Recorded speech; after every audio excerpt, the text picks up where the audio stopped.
Audiobook O Segredo do Talento, parte 4. Dica 31. Para aprender uma nova habilidade, exagere. Pense na forma como pais ensinam palavras novas para os seus filhos pequenos. Eles prolongam cada som, enfatizando cada sílaba de maneira exagerada. Existe um bom motivo para isso. Exagerar nos ajuda a perceber onde estão os limites. Para aprender uma nova habilidade, exagere. Se um novo movimento exigir que você levante a perna, levante-a até o teto. Se for para tocar violão, faça muita força com os dedos.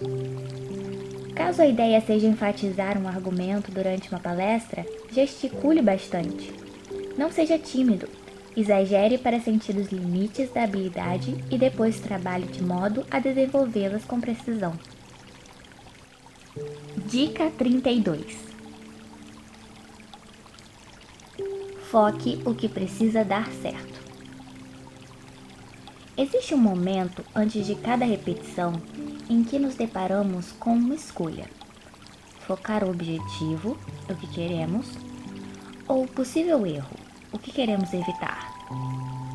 Essa dica é simples. Foque sempre o que precisa dar certo, não o que pode acontecer de errado. Por exemplo, um jogador de golfe que se prepara para uma tacada leve deve dizer a si mesmo: centralize a tacada, e não cuidado para não bater forte demais para a esquerda. Um violinista, diante de um trecho difícil de uma música, deve pensar: vou acertar o lá bemol, ao invés de, ai meu Deus, tomara que eu não erre aquele lá bemol.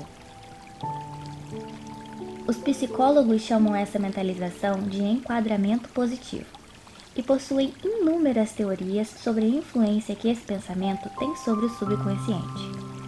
O importante é saber que focar aquilo que queremos realizar é sempre melhor do que dar atenção ao que queremos evitar. Dica 33. Para aprender com um livro, feche-o. Imagine que daqui a uma semana você vai fazer um teste sobre as próximas 10 páginas desse livro. Você tem 30 minutos para se preparar. Que método de estudo vai ajudá-lo a tirar a melhor nota? A. Ler as 10 páginas 4 vezes seguidas e tentar decorar o conteúdo. Ou B. Ler as 10 páginas de uma vez, fechar o livro e escrever um resumo. A segunda opção é de longe a mais eficaz. Pesquisas revelam que as pessoas que escolhem a estratégia B lembram-se a longo prazo de um conteúdo 50% maior do que o assimilado por alguém que escolhe a estratégia A. Isso acontece por causa de uma das principais regras da prática intensiva. O aprendizado está relacionado ao esforço. Ler um livro de forma passiva, palavra por palavra, o que é relativamente fácil, não leva ao ponto ideal.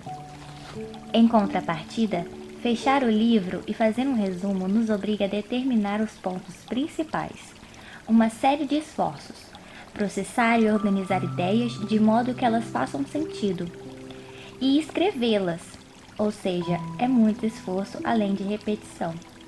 A equação é sempre a mesma. Quanto maior o esforço, maior o aprendizado. Dica 34. Utilize a técnica do sanduíche. A prática intensiva resume-se a identificar e corrigir erros. Tendo isso em vista, surge uma pergunta inevitável: qual é a melhor maneira de não repetir erros? Uma delas é usar a técnica do sanduíche. Funciona assim: 1. Faça o movimento certo. 2. Faça o movimento errado. 3. Faça o movimento certo novamente. O objetivo é consolidar o movimento certo e evidenciar o erro para evitar que ele passe despercebido e seja assimilado pelo circuito de conexões do cérebro. Dica 35. Utilize a técnica 3x10. Essa técnica simples foi desenvolvida pelo Dr. Douglas Fields neurologista do Instituto Nacional de Saúde em Maryland e pesquisador nas áreas de memória e aprendizado. Fields descobriu que o cérebro forma conexões mais fortes quando é estimulado 3 vezes, com intervalos de descanso de a cada 10 minutos. Tradução na prática. Para aprender algo da maneira mais eficaz, pratique 3 vezes com intervalos de 10 minutos entre as repetições. Aplico este método em minha própria vida e funciona, garante Fields. Por exemplo, para aprender uma parte difícil de uma música de violão, toco essa parte, vou fazer outra coisa por 10 minutos, depois toco novamente e assim por diante. Dica 36. Invente experimentos diários. A rotina nas incubadoras de talento inclui vários pequenos testes. Os testes não têm embasamento científico, e o fato de conseguir ou não executá-los não é considerado verídico. São apenas exercícios dirigidos formulados por pessoas bem-sucedidas e professores. Por exemplo, Tiger Woods faz uma autoavaliação tentando acertar determinada quantidade de tacadas numa distância específica todos os dias. Na escola de música Middle Out, os professores costumam fazer um teste surpresa, quando colocam uma nota de $5 no violoncelo ou no violino do aluno. Se ele tocar sem errar, fica com dinheiro. O treinador de campeão de tênis, Pete Sampras, utiliza um método similar, mas coloca notas de $10 dentro de pequenos cones laranja. Quem acerta o cone fica com dinheiro. Os professores não veem isso como um suborno, mas sim como uma forma de motivar. Hans Jensen, professor de violoncelo, explicou: o objetivo é ajudar o aluno a dar mais de si. Existem muitas formas de fazer isso. Não importa se é com dinheiro, chocolate, elogios ou qualquer outro estímulo. Para formular um bom teste, pergunte-se: quais são os elementos fundamentais dessa habilidade? Como treinar a precisão ou a confiança e avaliá-la? De que forma posso fazer com que esse processo seja divertido, rápido e executado várias vezes, de modo que eu consiga acompanhar o meu progresso? Dica 37. Para definir o melhor método de prática, utilize a avaliação REPS. O maior problema na hora de escolher uma estratégia de prática não é o fato de existirem poucas opções, muito pelo contrário. Existem alternativas demais. Como identificar os melhores métodos? Essa dica serve para avaliar a eficácia da prática. Chama-se REPS. Cada letra da sigla refere-se a um elemento fundamental da prática intensiva. R. Repetição e esforço. E. Envolvimento. P. Propósito. E S. Solidez e rapidez no feedback. O elemento 1. Repetição e esforço. A prática o coloca no limite da sua capacidade e do seu esforço e inclui inúmeras repetições. Situação: 2 professores de matemática ensinando tabuada para 30 alunos.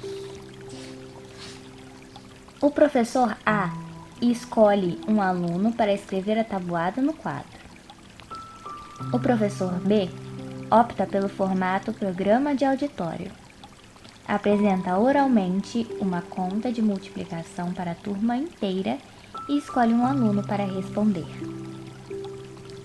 Resultado: o professor B escolheu a melhor opção, porque assim fez todos os alunos se esforçarem a cada questão, já que qualquer um poderia ser chamado.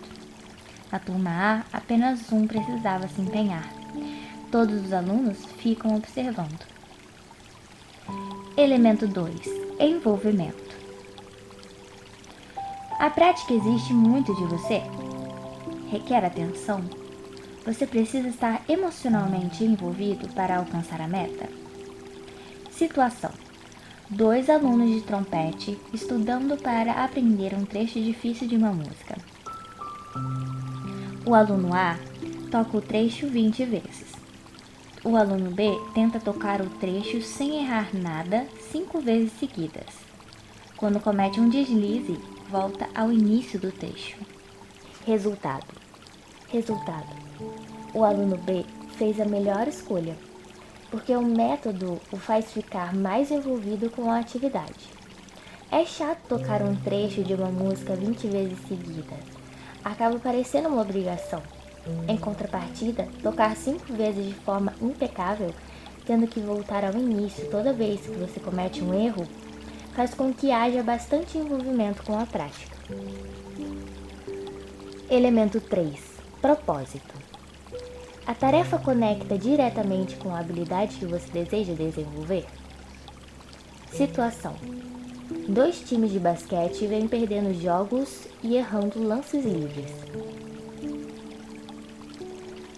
O time A pratica lance livre no fim do treino.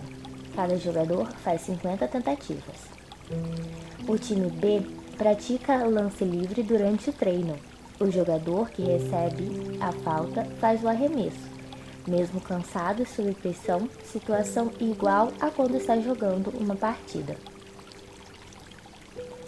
Resultado: o time B fez a melhor escolha, porque a prática está conectada com a habilidade que eles desejam desenvolver, ou seja, ser capaz de fazer lances livres em condição de pressão e cansaço. Elemento 4. Solidez e rapidez no feedback. A pessoa recebe informações precisas sobre o que está fazendo certo e o que está fazendo errado. Situação: dois alunos do ensino médio tentando melhorar as notas para conseguir entrar na faculdade. O aluno A passa um sábado inteiro fazendo simulado e recebe o resultado uma semana depois. O aluno B passa um sábado fazendo uma questão por vez. Assim que consegue terminá-la, confere o resultado e revisa detalhadamente cada erro. Resultado: o aluno B fez a melhor escolha, porque o feedback é imediato. Saber logo o que fez certo ou errado vai ajudá-lo a assimilar a matéria. Receber o resultado uma semana depois surtirá pouco efeito. A ideia dessa avaliação é simples. Quando estiver diante de dois métodos de prática ou quando inventar um novo teste ou jogo, escolha a opção com o maior índice de REPS. O mais importante é prestar atenção na forma de praticar. Pequenas mudanças de método podem gerar grandes resultados na velocidade do aprendizado. Dica 38. Pare antes de ficar exausto. No caso de muitas habilidades, principalmente esportivas, médicas e militares, a regra é executá-las até a exaustão completa. Esse procedimento tem seus méritos, sobretudo porque faz a capacidade física e a resistência mental se aprimorarem, além de fortalecer os laços emocionais entre os membros de um grupo que estão trabalhando juntos. Entretanto, os cientistas são categóricos em afirmar que a exaustão é inimiga do aprendizado. A fadiga faz o cérebro ficar lento, o que produz erros, reduz a concentração e leva a pessoa a executar mal as suas tarefas, criando hábitos negativos. Não é por acaso que a maioria das incubadoras de talento prefere que as práticas sejam executadas na parte da manhã, quando as pessoas estão bem descansadas. Ao primeiro sinal de exaustão, pare. Dica 39. Pratique imediatamente após uma performance. A dica anterior foi sobre a importância da prática quando estamos descansados. Esta refere-se a outro momento importante, que vem logo após uma performance, um jogo ou uma competição. Nessa hora, praticar provavelmente é a última coisa que você deseja fazer, mas deve ser a primeira, caso não esteja completamente exausto. Praticar nesse momento específico vai ajudar você a identificar os seus pontos fracos e corrigi-los. Como disse o jogador de golfe Jack Nicklaus, meus treinos mais produtivos são sempre depois de uma partida. É quando os erros que eu cometi no jogo ainda estão frescos na minha mente. Vou para o campo e trabalho especificamente em cima deles. Dica 40. Antes de dormir, assista a um filme mentalmente. Este é um hábito muito útil que aprendi com alguns dos melhores profissionais de diferentes áreas, desde cirurgiões até atletas e comediantes. Um pouco antes de dormir, eles produzem mentalmente um filme de como seria a própria performance ideal. Várias pesquisas comprovam que essa visualização aumenta o desempenho, a motivação, a resistência mental e a confiança. Considere essa dica uma forma de acelerar o motor da sua mente inconsciente, de modo que ela passe mais tempo funcionando para realizar as suas metas.